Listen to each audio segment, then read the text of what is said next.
Well, hello my spannering chums. How is everyone today? I hope you're all well and good. This is just a pre-log really. Just going out for a quick ride before it gets too dark. Tomorrow I've got the busa booked in. So I'm going to take it for a test ride. The owner of the bike, he's got a number of bikes, he is quite rich. And he has this incessant problem of a fuel starvation, deprivation sort of stuff. So it needs to go for a test ride so I can understand exactly what it is. I think I know what it is anyway. The Hayabusas, especially the 1999 to 2001, they suffer from its fuel filter, fuel pump degradation, which goes into the filter, into the matrix of said filter, blocks the filter up and starves the motor of fuel. Now that could be it, that's the easy one. I'm hoping it's an easy fix, just fuel filter. If not, it could be the fuel pump. So if it's not the fuel filter, it's the fuel pump. Now the fuel pump runs at approximately 42 psi. Not that high really, to be perfectly honest. I thought it would be more than that. Any less than that, especially the incoming fuel into the fuel injection bar, to the pressure bar, then it's the actual fuel pump itself. It's the walls of the fuel pump. I'll show you anyway in the video if it comes to that. If not, then it's just a filter. It's a really easy fix. So I've got to give the bike a service, have a look at this fuel filter issue, and we'll see what we will see. But just tomorrow I'm just taking it for a ride with him. I don't think the problem is huge. I think it's very slight, because he says you might not feel it, only I can feel it, which means it's very light, which means to me it's just started doing the problem. Now the bike's only done 5,000 miles, which means the fuel filter, not the filter, the actual fuel pump, the walls of the fuel pump, they shouldn't really be degraded just yet, because the fuel pump hasn't done that many miles. It's only done 5,000 miles. So I'm hoping it's just the filter. But tomorrow, test ride. I'm test riding with the owner. He'll be on one of his bikes. He's got an absolutely brand spanking new top of the range Harley Davidson. Don't ask me why. He fancied it, so he went out and bought one. He's also got a Jigsaw Thou in two-tone pearl white, which is stunning. So I don't know whether he's going to go out on the Jigsaw or on his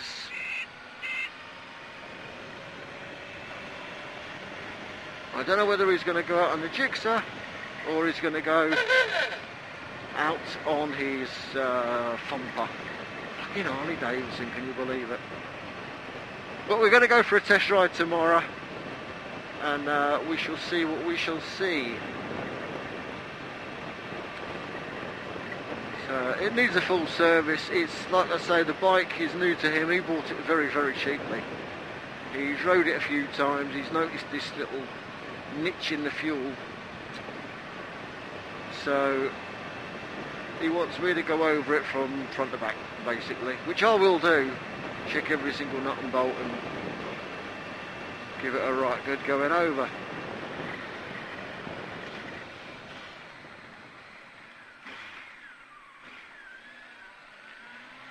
Shouldn't be too hard a job, to be honest. It'll need all the fluids changing, all of them. I'll check chain sprockets, drive chain, anything that can wear, brake pads, pins, that sort of stuff. If it needs lubing, it'll get lubed, so that includes all cables, although I think there's a hydraulic clutch on that. I've got a hydraulic clutch on this. and it's of the same vintage. So I'd imagine the bus is a hydraulic clutch. I haven't rode one, I haven't worked on one, so it will be fun. We shall see what we shall see, but you know, it'll be good for a giggle. I'm going to have a mate of mine coming round, Richard. He was on the last video. He wants to know more. He wants to know more about bike mechanics, that sort of stuff. Not necessarily mechanics, just the gentle side of things, servicing. You know, that sort of how to service your bike, how to maintain your bike, what to look for when the bike's telling you something. So your bikes do talk to you, people. They do talk. All you have to do is open your ears, your fingers and your feelings, and you will hear them.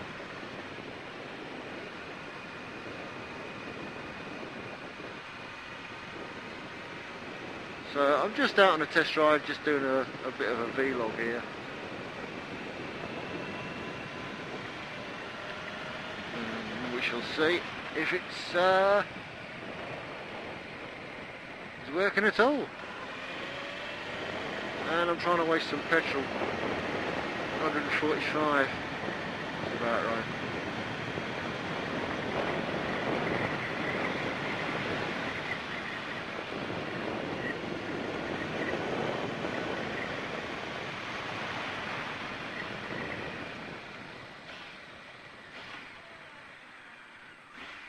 How slow for a rude boy?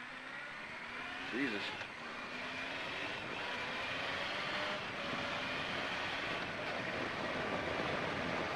I must admit, it is nice to get out on the bloody bike again. It's been pissing down for the last few days, and this is the middle of summer. All the kids are on holiday, which is kind of weird. Summer holidays, and all it's bloody doing is raining, raining, raining. So,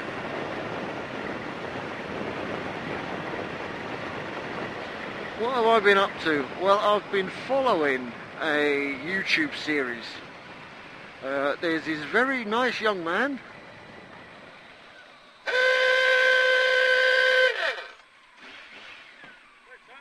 What are you doing?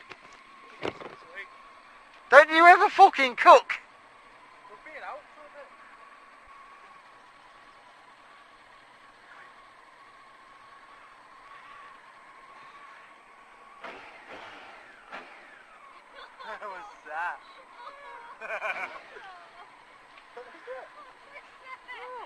She didn't like that, did she? Yeah. What's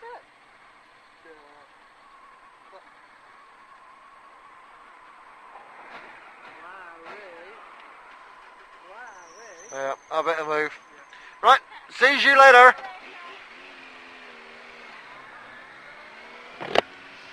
I can't remember what the hell I was saying. Oh yes, shout out. I've been following this really nice man, young man. Oh, he's about 20, between 20 and 30, I would imagine. And he's gone to Japan, but he's doing it. I don't know, I can't remember. It's a KL 650, something along them lines. And it's his journey there. He does all his own production, all his own camera work, everything like that, and it's bloody fantastic. It really is good, honest entertainment. So I've been watching that a lot, and there's a few videos of it. And all he's got to Japan now. All he was doing it for was to get £3,000 for charity, mate. For the tsunami, you know, the tsunami in Japan. All the children of tsunami. He wanted £3,000 for that, and he's got the £3,000. But it's the actual journey that, you know, that he's on. It's like a long way round, long way down. But it's how this is how it's supposed to have been filmed. No massive production team, no big expensive hotels, nothing like that. It's him using a tent, getting some friends, sleeping over at friends' houses, that sort of stuff, and it's a very, very, very good watch. I was utterly impressed. He went to Scotland, he bought this bike, second hand, cheap, got it home and the engine was fucked. So what does he do? What does any normal person do? They cry. Nah, not him. He takes the engine out, strips it to every nut and bolt, fixes the problem, puts the engine back in, starts it and away rides. Nothing phases him. Absolutely fantastic, and that's what I liked about it.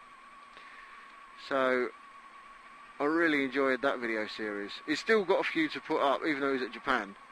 He's still got a few to put up. So I really enjoyed that. I've also been watching this Scottish gentleman. He's a car painter, professional spray paint, so to speak, but he does some exotic work, as in Ford Focus RS2, a Ford Escort Mark I full rally. Do you know what I mean? These are horrendously expensive cars. Lamborghini, he's done Lamborghinis, and he sprays them to perfection. So I've been watching him, and I'll put his link down there, but he calls his channel Carbonies, and it's spelt car bones, you know, like the bones of a car, but he reckons it's Carbonies. Anyway, I've been watching him as well. He's got a lovely spraying technique, really nice spraying technique. He's got some trick stuff in the workshop of his, some really nice trick stuff. So I've been watching him. That's about it really. I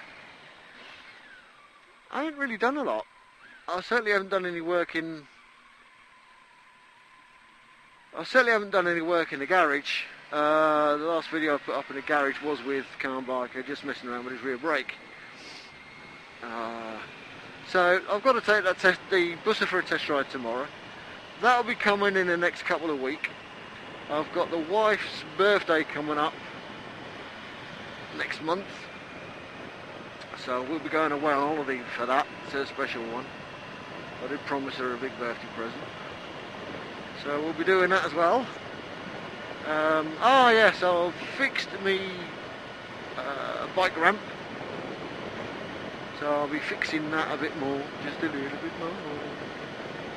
I mean, I've got irons and ideas and irons in the fire and stuff like that, so watch this space. But I mean, I haven't really been doing a lot. I've basically had some time off, to be honest. Oh, do hurry on.